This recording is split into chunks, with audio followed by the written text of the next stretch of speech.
The air in the command center hummed with a unique kind of silence. A tension so thick you could feel it vibrate through the floor. Red lights pulsed across a massive digital map of the eastern seaboard, each one a simulated failure point in the nation's power grid.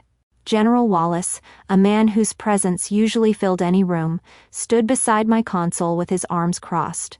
He didn't look at the colonels flanking him. His gaze was locked on me. "Major," he said, his voice a low gravel. "The simulation shows a full network collapse in under 5 minutes. The grid is dependent on this installation's stability.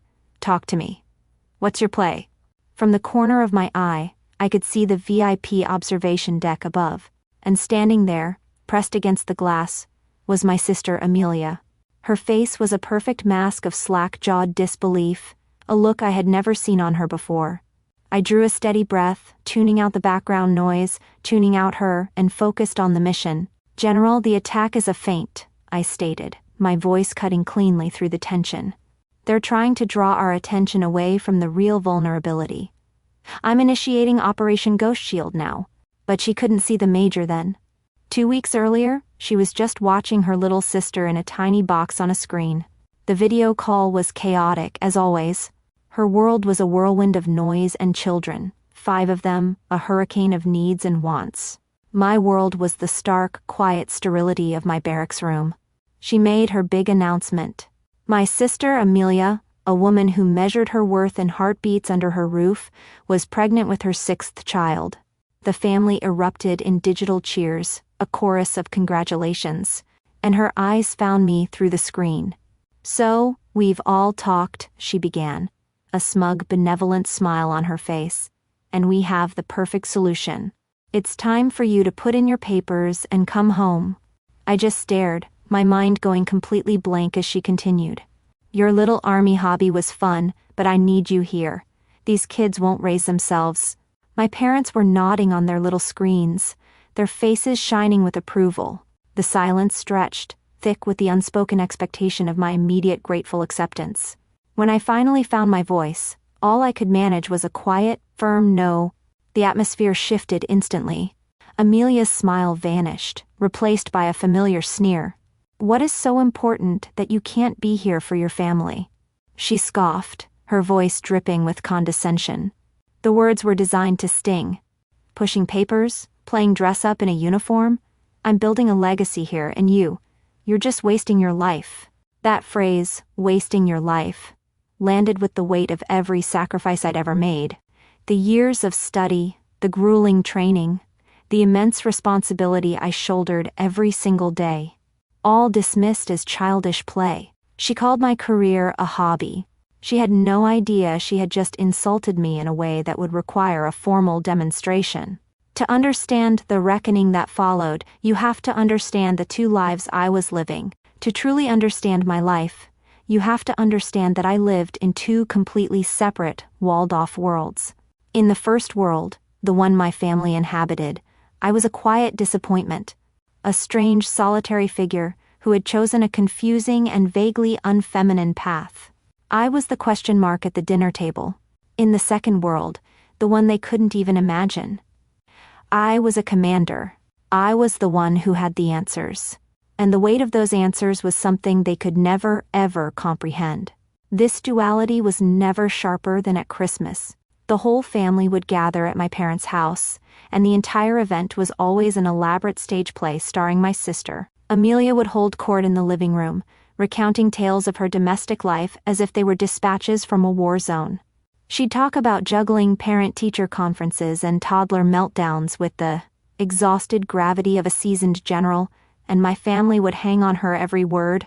They'd look at her with a kind of reverent awe, this perfect martyr to the cause of motherhood. She was building a legacy, they all agreed. She was building a family. That year, I remember standing by the fireplace, watching her perform. I had just received a letter confirming my selection for a highly competitive advanced training course at the National Cryptologic School. It was a career-defining achievement, a posting that less than 1% of applicants ever received. A small, foolish part of me thought, maybe this time they'll get it. Maybe this is tangible enough for them to understand. I waited for a lull in the conversation, my heart a nervous drum in my chest. "I actually got some good news recently," I said, my voice sounding small in the loud room. All eyes turned to me. "I've been selected for the Advanced Cyber Warfare program at Fort Meade." I saw blank stares. My mother, Carol, a woman who believed a daughter's happiness was measured by the stability of her husband, smiled that soft, placating smile of hers. It was the smile she used when she didn't understand something, but wanted the conversation to end peacefully. She patted my hand. "That's lovely, dear. All that traveling. Don't you worry you're pricing yourself out of the marriage market? All that intensity." The words landed like a soft pillow, meant to cushion a blow but still suffocating me. Pricing myself out. As if my life were a commodity, and my accomplishments were liabilities that made me less desirable. Before I could even formulate a response, Amelia, having overheard from across the room, let out a little laugh. "Seriously, who are you even trying to impress with all that school stuff? It's not like you're on the front lines or anything." She leaned against the doorframe, sipping her wine, the picture of condescending authority. "You have a desk job." A desk job. That phrase hung in the air, and in that moment, I didn't just see my sister standing there. I saw every 18-hour shift I had ever pulled, staring at lines of code until my eyes burned. I saw the stacks of classified intelligence reports I had to memorize, the faces of the young soldiers in the field whose lives depended on my team's ability to predict a threat before it materialized. I felt the crushing weight of the secrets I kept, secrets that protected the very foundation of the comfortable world she was laughing in. All of it, my entire life's work, my dedication, my sacrifice, was reduced to a single dismissive phrase. They saw a desk job. What they couldn't see, what they would never be cleared to see, was the reality. My reality was a secure, windowless room deep in the heart of our base, a place my unit called the Digital Crucible. There was no Christmas music, no smell of pine needles. There was only the low, constant hum of servers, the cool, recycled air, and the glow of a dozen screens displaying the invisible architecture of modern warfare.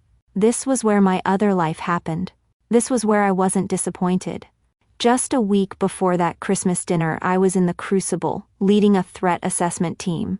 An alarm, silent to the outside world, had been triggered in our network. We had a ghost, a hostile state actor attempting to find a way into our systems. My team, a group of the sharpest minds I had ever known, looked to me. Their faces were tense, awaiting my lead. I pointed to a cascading stream of data on the main screen.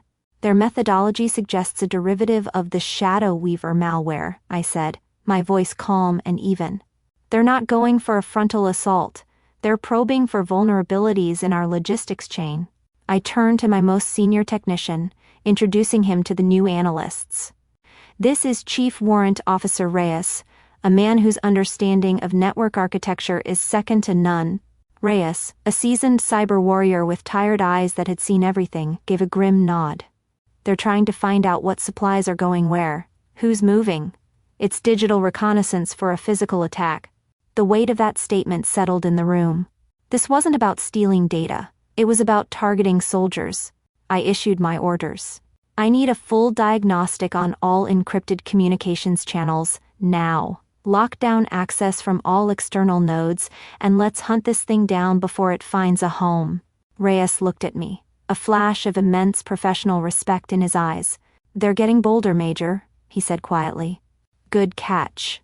That simple acknowledgement from him felt more real and more validating than any praise my family had ever given me.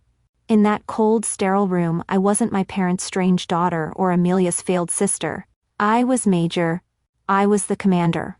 And my responsibility was absolute. The security of thousands of personnel, their missions, and their lives rested on the decisions made at my desk job.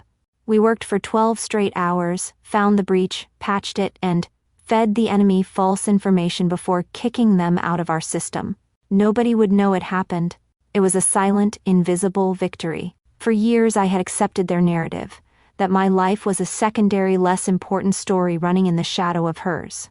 But her demand wasn't just an insult, it was a challenge. And in my world, challenges are met with a clear and decisive response. After the video call ended, I didn't cry. I didn't punch my pillow or send a single angry capitalized text. The hot, messy rage I might have felt in the past was gone, replaced by something much colder and far more effective, a quiet, crystalline resolve. For years I had tried to fight Amelia on her chosen battlefield, the murky, treacherous terrain of family emotion and guilt. I had always lost. It was time for a change. I would not engage in another argument. Instead, I would clarify the operational reality.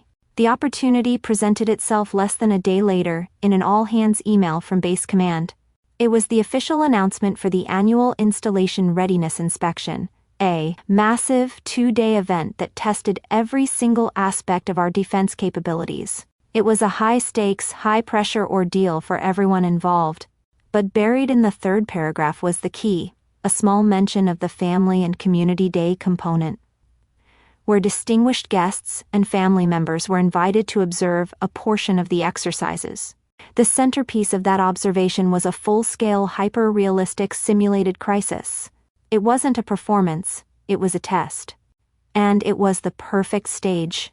My next move was to walk down to the network operations floor and find Chief Warrant Officer Reyes. I found him elbow-deep in a server rack, but he pulled his head out when I approached. I kept my explanation simple, professional.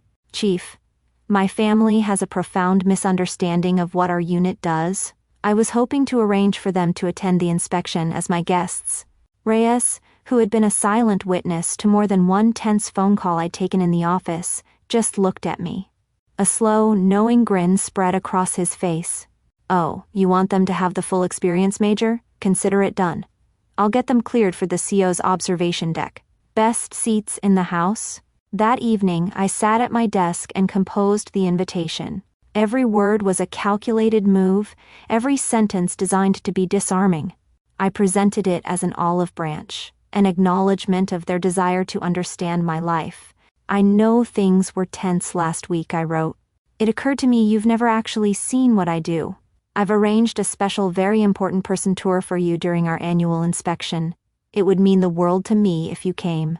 I read it over twice, then hit send. The trap was set. Amelia replied with a condescending, "Of course, we'll be there. It's important to support you in your little projects." They had no idea they weren't coming to a community barbecue. They were coming to a war game, and they were about to witness my command performance. The day of the inspection arrived, a crisp, clear morning full of the kind of nervous energy that always precedes a major evaluation. From my position on the command floor, I didn't see my family arrive, but I could picture it perfectly. I knew the moment their car passed through the main gate, they would have entered a world that operated on a completely different frequency from their own.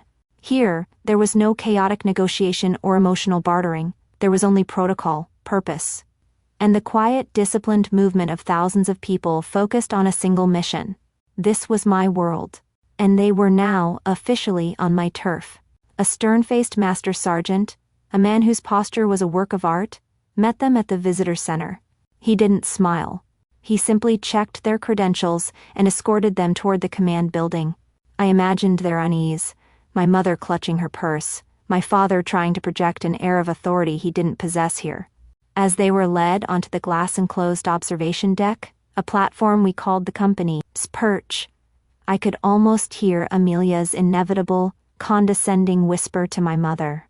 "Wow," she'd say, looking down at the dozens of focused analysts and the sea of glowing monitors. "It's an even bigger call center than I imagined." The thought sent a cold, steadying calm through me. Let them think that. The truth was about to be demonstrated. For the first 10 minutes, everything was routine. They watched analysts monitor network traffic and communications, likely bored and feeling entirely vindicated in their assessment of my career. And then at precisely 0900 hours, the simulation began. There was no warning.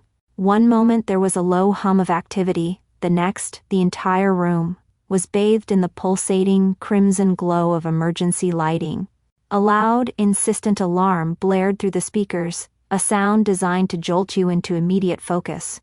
A calm but urgent voice announced over the intercom, "Exercise, exercise, exercise. Condition red." We are under simulated multi-vector strategic attack. On the main screens, our serene maps of the national infrastructure instantly became a spiderweb of angry, red threat indicators. I saw the family jolt, their comfortable detachment shattered. Down on the floor, I felt nothing but a surge of pure focus. This was the crucible. This was the test. I placed my command headset over my ears, the familiar weight a comfort, and strode to the central console. I wasn't panicking. I wasn't playing a game. I was in charge. From their glass box they watched, mesmerized. The woman they knew, the quiet, awkward daughter and sister, was gone. In her place was a commander. My voice cut through the noise of the alarms, calm, measured, and absolute. "Initiate network isolation protocol Delta 9, I commanded, my eyes scanning the data streams. "Lock down all external access points. I want a full diagnostic on the incoming packets. Trace their origin, find their signature." The words, a foreign language to my family, were precise instructions that sent my teams flying into action.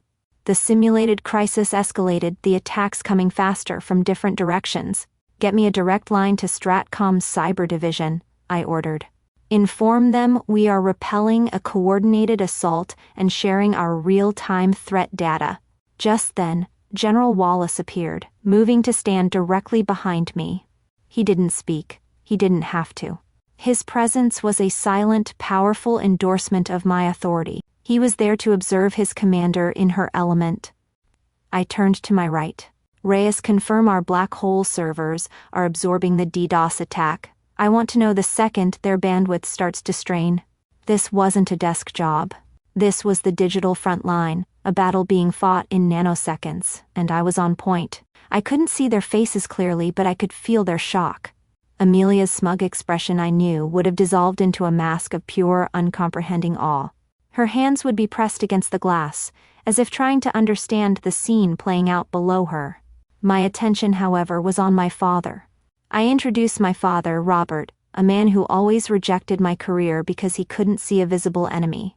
He believed strength was loud, that it carried a rifle, that it was something you could physically touch. He looked at me, and I know he saw the deference with which colonels and sergeants responded to my commands. He heard the military jargon. He understood just enough to know its gravity. He recognized the brutal life-and-death seriousness of the situation, even as a drill. He was no longer seeing his disappointing daughter. He was seeing a major in the United States Army. He was seeing an officer take command in a crisis, and for the very first time in my life, he finally truly understood what that meant. The realization was written all over him, the pale face, the rigid posture, the dawning horror that he had misjudged everything so profoundly for so long. My sister had spent my entire life judging my choices from the comfort of her own.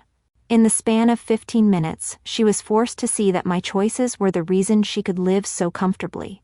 When the all-clear signal finally echoed through the command center, it felt like the entire room took a collective breath. The pulsating red lights died, replaced by the steady, calm blue of normal operations. The tension didn't just vanish, it sublimated into a quiet, focused energy of professionals assessing their work. Then, General Wallace's voice boomed over the intercom, not with the urgency of a commander in a crisis, but with the clear, resonant tone of a leader acknowledging a victory. "Outstanding work, people," he began. "And Major, callsign Oracle, your preemptive strategy just set a new standard for this installation's defense protocols." He called me by my call sign. In our world, that's the highest form of professional respect. It's an acknowledgement of your specific, unique value to the mission. The room, full of colonels, sergeants, and analysts, erupted in a wave of sharp, professional applause. It wasn't a standing ovation, it was better. It was the sound of quiet, earned respect from the only people whose opinions truly mattered in my professional life. From the corner of my eye, I saw the master sergeant quietly open the door to the observation deck. My family filed out, their faces pale and unreadable. They walked like ghosts, their swagger and certainty completely gone. There was no dramatic confrontation. There were no tears, no yelling, no final cutting remarks. There was nothing left to say. The facts had been presented, the demonstration was complete, and the verdict was in. They didn't just see me, for the first time. They saw the world I commanded, and it had rendered them speechless. Their silence was deeper than any apology they could have offered at that moment. It was the silence of a worldview that had been utterly and irrevocably shattered. They left the base without another word. 2 weeks later, I was summoned to General Wallace's office. It was a formal, intimidating room, all dark wood and polished brass, a place where careers were made or broken. He didn't ask me to sit. He stood by the window, looking out over the base. "Major," he said, turning to face me. "I've reviewed the after-action reports from the inspection. Your performance was, and I quote the Pentagon's review team, a textbook example of next-generation digital warfare strategy." He let that hang in the air for a moment. "Your name has been put forward for promotion, effective immediately. Ahead of schedule." I was stunned into silence. He wasn't finished. "The Pentagon has also authorized the creation of a new task force, the Regional Cyber Defense Initiative. It will be the nerve center for the entire eastern seaboard. They need a commander who has proven they can handle a multi-vector crisis under extreme pressure." He paused, a slight smile on his face. "Congratulations on your new command." I walked out of that office in a daze. My sister's words echoed in my head. "Your little army hobby." That hobby had just been given responsibility for protecting a third of the country's critical infrastructure. My legacy was no longer a theoretical concept. It was now my command. 6 months passed. My new life was forged not in the shadow of my family's expectations, but in the bright, challenging light of my own authority. My office was in a new, state-of-the-art facility. My team was a hand-picked group of the best operators, analysts, and technicians in the field. We weren't a family bound by blood and obligation. We were a team bound by mutual respect and a shared mission. In our briefings, ideas were judged on merit, not who spoke loudest. Competence was our only currency. I had finally found a place where I wasn't invisible. I was at home one night, reviewing after-action reports from a recent training exercise, when my phone buzzed. It was a number I recognized, but one that had been silent for half a year. My stomach tightened, a reflexive brace for impact. It was a text from Amelia. I hesitated, then opened it. There was no long, rambling paragraph of excuses. There was just a picture of a beautiful, tiny baby wrapped in a soft blue blanket. And below it, 4 simple words. "I was wrong. I'm sorry." I stared at the screen, at the picture of my new nephew, at those 4 words. I waited for a surge of triumph, for that satisfying feeling of, "I told you so," but it never came. Instead, all I felt was a quiet, gentle sense of release. The anger I had carried for so long had simply dissolved. Her validation, which I had craved for decades, was no longer the prize. My own peace was. I typed back a simple response. "He's perfect, Amelia. Congratulations." I put the phone down, turned back to my work, and felt the last heavy chain to their judgment fall away. My sister believed a woman's legacy could only be found in the family she raises.